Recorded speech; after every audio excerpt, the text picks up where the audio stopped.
Let's get ready to rumble!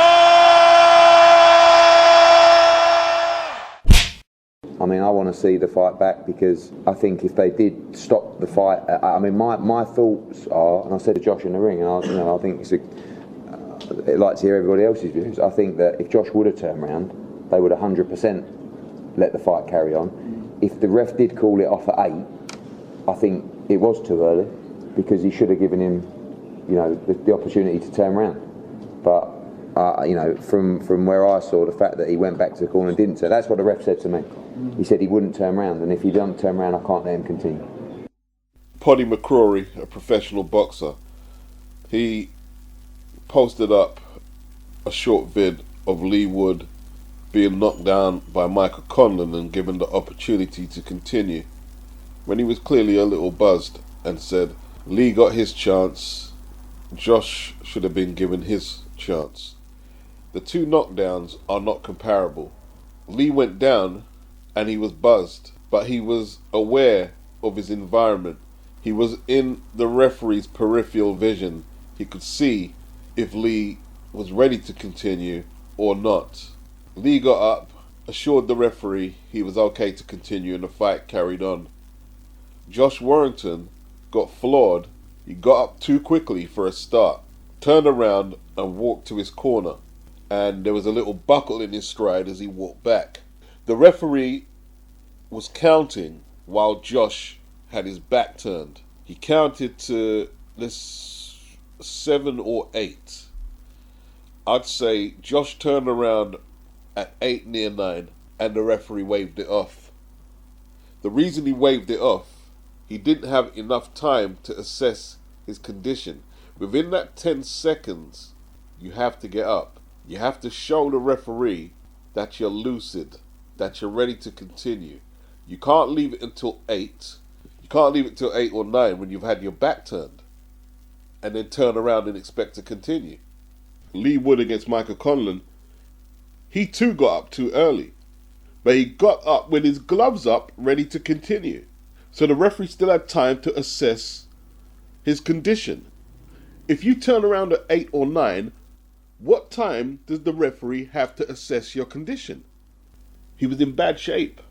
Of course, Sean O'Hagan and Warrington won a rematch, and of course they feel aggrieved because they was ahead on the scorecards. I had Warrington 4-2 up. Now, there is some grey area, like when Tyson Fury got knocked down by Wilder in the 12th in the first fight. He seemed to get up at 9 1/4, perhaps, right?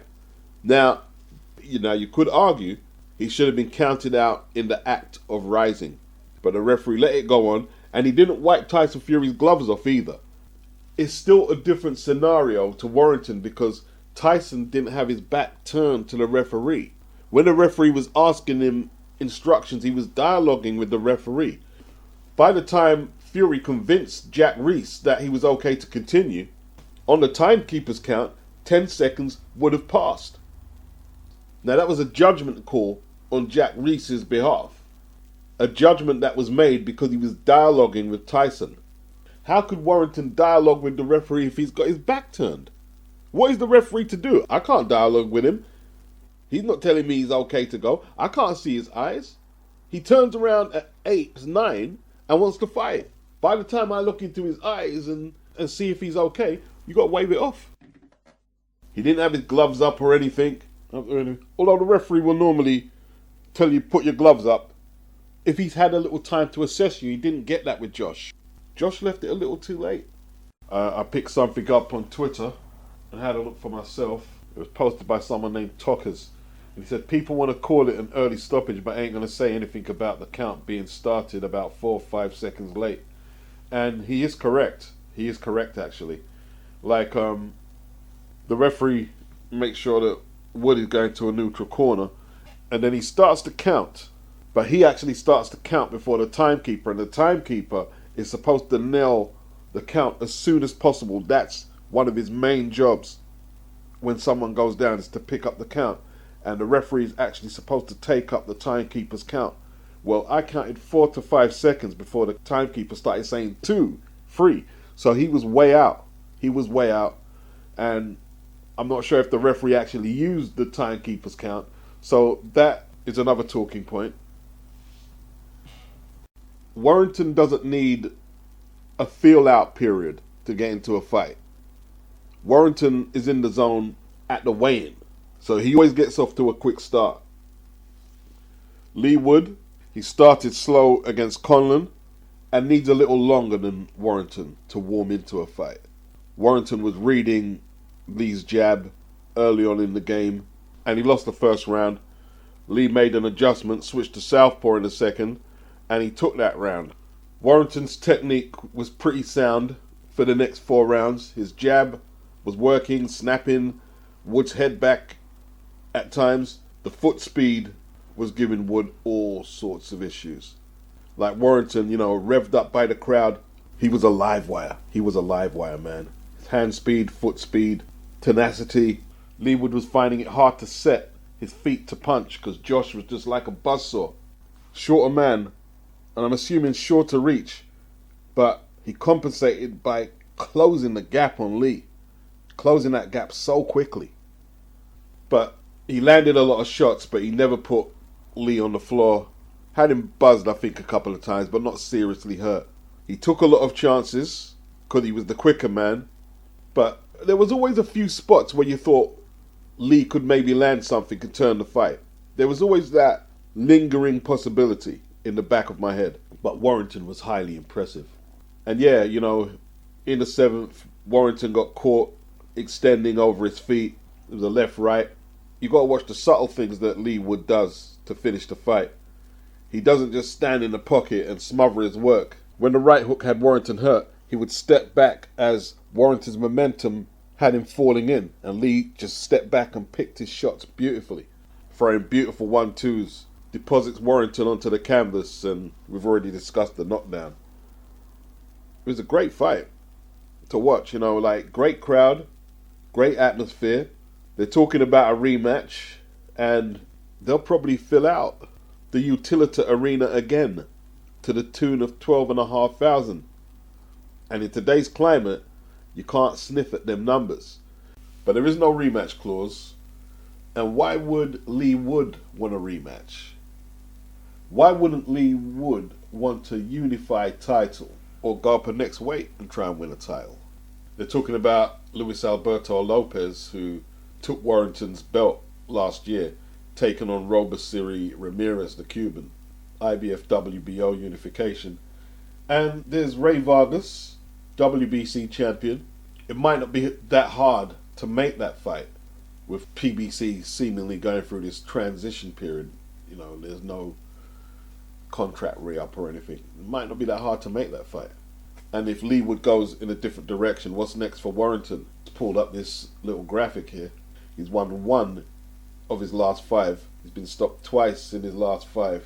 He lost twice on the bounce. 32 years of age. What's left in the tank? I don't think he wants to be fighting the likes of Nathaniel Collins for the British title at 126. At this stage, if he's not mixing it up with the best, what motivates him to keep going? If he doesn't get this rematch with Leigh Wood, what motivates him to keep going? There's no quick way back into the title picture right now. What motivates him to keep going? We shall see. It's a little different for Michael Conlan. He's had 2 cracks at the world title and been knocked out badly in both of them. We're talking about an Olympian, and he's in the process of rehabilitation. He's taking on Jordan Gill. That's a domestic level British fighter. Conlan is now signed to Matchroom, embarking on this comeback. Warrington has strapped up a couple of times with world titles. He's been there. Similar age to Michael Conlan, but Conlan ain't been there. So the Jordan Gill fight is still relevant to him. He can't afford to be like, well, that's a step down from fighting the likes of Leigh Wood and Lopez. He's still trying to establish himself. He still wants to be world champion. What motivates Josh Warrington to do the same thing? Eddie tried to do the little sales pitch on the Michael Conlan Jordan Gill fight, but let's face it, Jordan's been out the ring for a year, and the last time we saw him, he was getting sparked out by Kiko Martinez. And before that, he had that fight where he won the European title we're talking about a life and death fight for real. And, you know, he got hurt badly and floored in that fight. Somehow he pulled the win out. God knows how. But, you know, if Michael Conlan don't look good against Jordan Gill, I don't care if he signed a 10-fight deal with Matchroom. Last chance saloon for Conlan? Yes, against Jordan Gill. I would suggest so. I don't know where there's to go. I'm not suggesting he retires, but he's been at Top Rank and he's at Matchroom. Where else is there to go? Now, the card will be in Belfast, Saturday the 2nd December. And it's going to be interesting to see what kind of turnout they're going to get there. I don't recollect many big professional boxing events in Northern Ireland recently.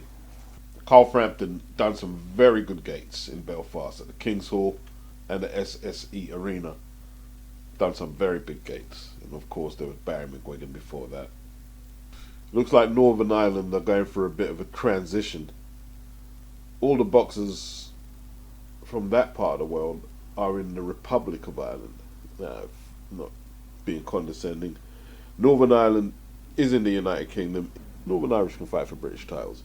Republic of Ireland is its own entity.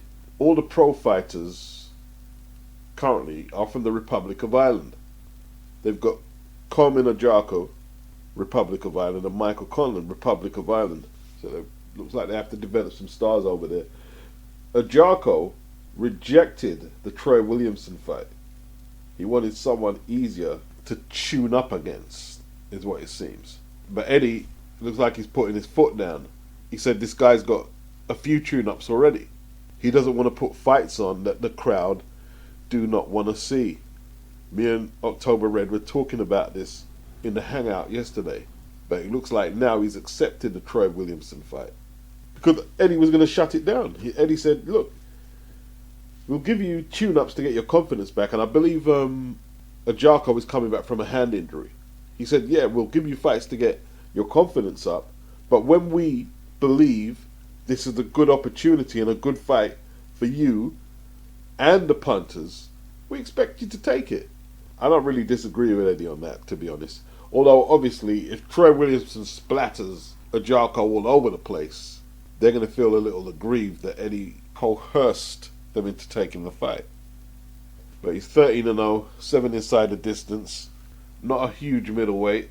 Troy, 20 wins, 1 loss, 1 draw, 14 inside the distance.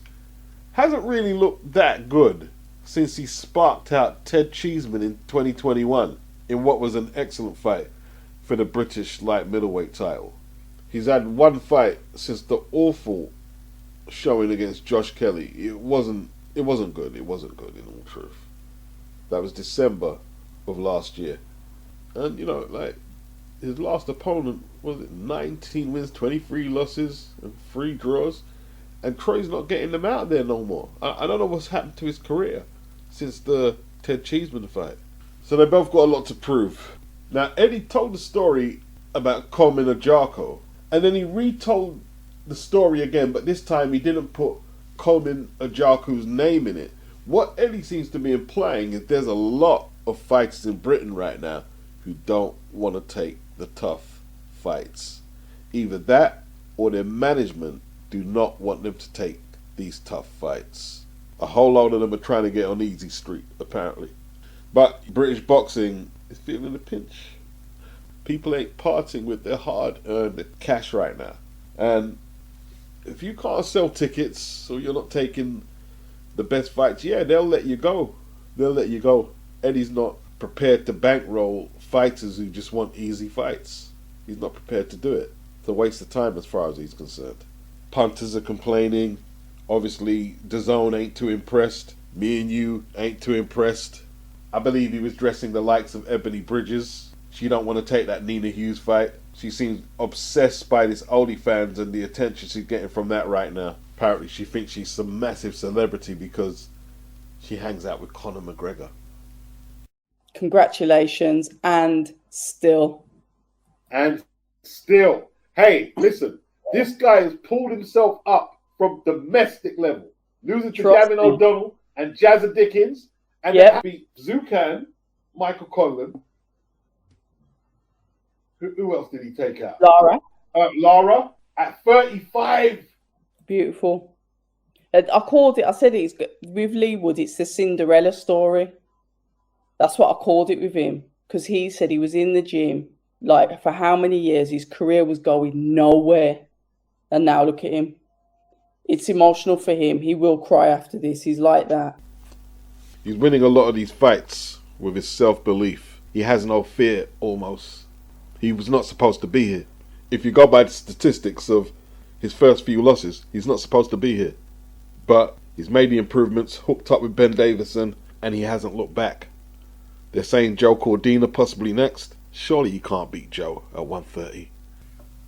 Can I ask very quick on Dimitry Bivol? Have you seen the supposed rumours on that? It's like personal stuff, isn't it? It's not for anyone to comment, who knows. But we're focused on his next fight.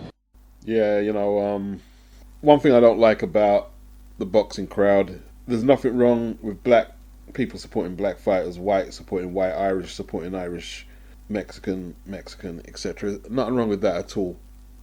But when the tribalism gets to, you know, with Tank and Floyd, oh, you see the black fighters do this and that and blah blah, and in retaliation they're now saying, yeah, look at Bivol. And domestic abuse is a serious fucking issue, and you shouldn't use it to score points. And as men, we need to act like men. If you're going to say it's her words against his for one fighter, well, you've got to carry that same rule and be consistent for all fighters. Black, white, Eastern European, African American, black British, white British. It doesn't matter. It doesn't matter. And, you know, look, I don't want to make it a news story. Obviously, if more details come out, I'll talk on it. I prefer the story just go away and we focus on his next fight, to be honest. This looks quite an ambitious step for Pat McCormack. He's taken on someone who's 16-0 from the Bronx, 33 years of age. Like I say, 16-0, 9 inside the distance.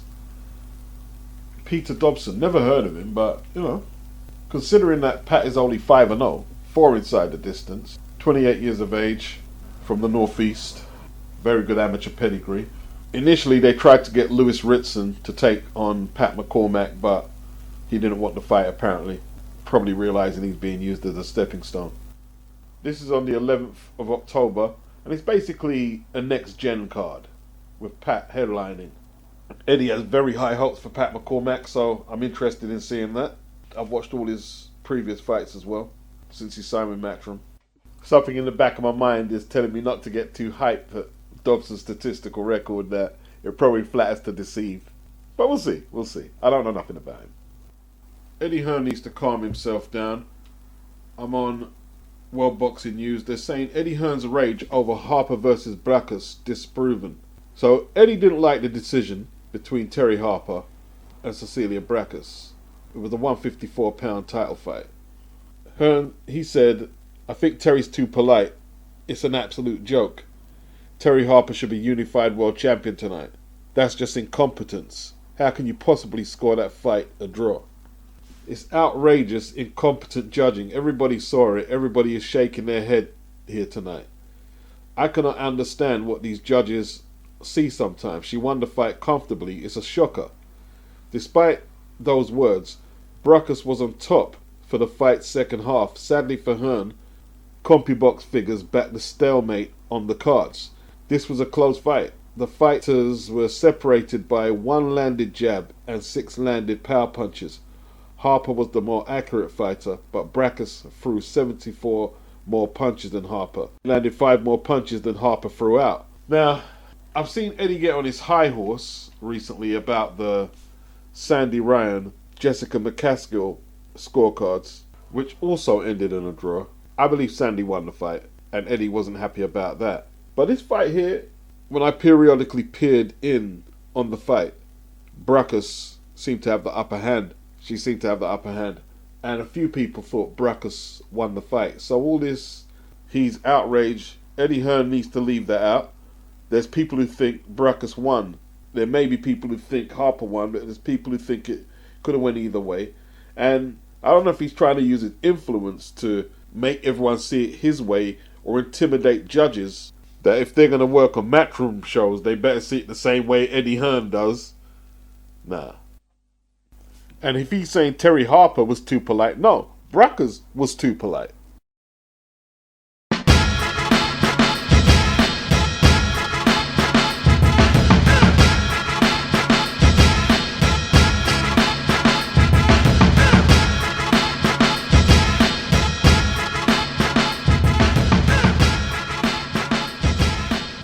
Fight!